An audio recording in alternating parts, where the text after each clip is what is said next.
Berriatuko ondare ikusezina biztaratzeko sortu da Berriatuko herri ondare egitasmoa. Garai batean sutondoan egiten zen jakintzaren transmisioari internet bidez jarraipena emateko. Berriatuko Goikolau Kultura Elkarteak 2012tik jardun du herriari buruzko ezagutza eta kontzientzia astintzen. Pilatutako ezagutza guzti hori zabaltzea, jakin-mina piztu eta jakintza berriak sortzea da internet tresna honen helburua. Herritarren arteko sareak indartzea, azken finean. Bertan klik eginda, iragana arakatzen hasi ezkero, Berriatuko lehenengo biztanleen aztarnak aurkituko ditugu.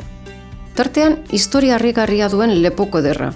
Lurra forma biribilez betetzen duten aspaldiko basokortak. Herri antolaketarako ziren kofradien batzarmaiak. Zeroren aztarnak. Jauntxoen dorreak. Burdina ateratzeko olak. Leku eta gauza ugari ezagutuko ditugu. Eta tartean, txakurburua duen egurrezko abe bat ere bai. Baina egungo bizitza eta hotza ere baditu ondareak. Ez bakarrik harria, egurra, sua eta ura. Eta hemen aurkituko ditugu kantuak, berbak eta lana eta jaia egiteko moduak. Iauteri moldeko Santa Eskea, lorez betetako kapelak buruan koplari dabiltzanak. San Juan eguneko loreak eta sua, kanpai deiak. Garai batean ontziolekin lotura zuen proba mundua. Garai bateko hezkuntza sistema, eta abar luze bat.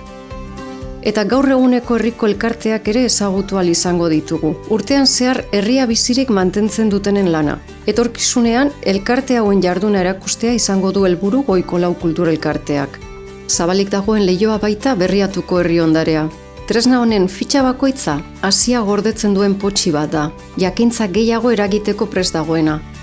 Eraiki da tresna, eta etorkizunean zakua betetzen eta betetzen joango dira berriatuarrak. Iraganetik ikasita, oraina gauzatzen eta etorkizuna eraikitzen.